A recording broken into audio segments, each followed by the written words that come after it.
Okay, ಎಲ್ಲರಿಗೂ ನಮಸ್ಕಾರ. D K Ramesh ಮಾತಾಡ್ತಾ ಇರೋದು. ಎಲ್ಲರಿಗೂ ಹೊಸ ವರ್ಷದ ಆರ್ಥಿಕ ಶುಭಾಶಯಗಳು ಅಡ್ವಾನ್ಸ್ಲಿ. ಸೊ ಈ ವಿಡಿಯೋ ಮಾಡ್ತಾ ಇರೋದು ಜನರನ್ನು ಜಾಗೃತಿ ಮೂಡಿಸೋಕ್ಕೋಸ್ಕರ ಮಾಡಿಸ್ತಾ ಇರೋದು. ಓಕೆ, ಪ್ರತಿಯೊಬ್ಬರು ವಿಡಿಯೋ ನೋಡಿ ಮತ್ತು ಪ್ರತಿಯೊಬ್ಬರಿಗೂ ಶೇರ್ ಮಾಡಿ.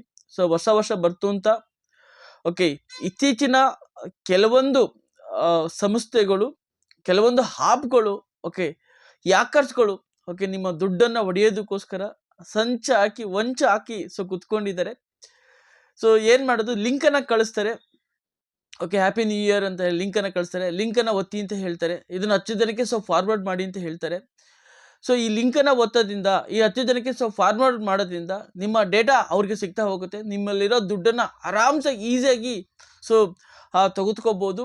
ಹಾಗಾಗಿ ಯಾವುದೇ ಕಂಪನಿಯ ನಿಮಗೆ ಹ್ಯಾಪಿ ನ್ಯೂ ಇಯರ್ ಲಿಂಕನ್ನು ಒತ್ತಿ ಅಂತ ಕಳಿಸಿದ್ರೆ ಯಾವುದೇ ಕಾರಣಕ್ಕೂ ಯಾರು ಲಿಂಕನ್ನು ಒತ್ತಬೇಡಿ. ಅದನ್ನು ಯಾರಿಗೂ ಫಾರ್ವರ್ಡ್ ಮಾಡೋಕ್ಕೂ ಹೋಗೋಕ್ಕೆ ಹೋಗಬೇಡಿ. ಇತ್ತೀಚಿನ ದಿನಗಳಲ್ಲಿ ಓಕೆ, ಈ ಸೈಬರ್ ಕ್ರೈಮ್ ಅನ್ನೋದು ತುಂಬ ಆಗ್ತಾ ಇದೆ. ಪ್ರತಿಯೊಬ್ಬರು ಜಾಗೃತರಾಗಿ, ಸ್ಮಾರ್ಟ್ ಫೋನ್ ಇರೋರಂತೂ ತುಂಬ ಹುಷಾರಾಗಿ ಇರಿ. ಯಾವುದೇ ಲಿಂಕನ್ನು ಒತ್ತಕ್ಕೆ ಹೋಗಬೇಡಿ. ಓಕೆ, ಒತ್ತಿದ್ರೆ ನಿಮ್ಮ ದುಡ್ಡು ಖಾಲಿ ಆಗೋದ್ರಿಂದ ಮತ್ತೆ ನೀವು ಪೊಲಿಟಿಷಿಯನ್ಗೆ ಅಲಿಬೇಕಾಗುತ್ತೆ. ಹೋಗಿರೋ ದುಡ್ಡು ಮತ್ತೆ ಬರೋದಿಲ್ಲ. ಹಾಗಾಗಿ ಇದು ಜಾಗೃತಿಯಾಗಿರಿ.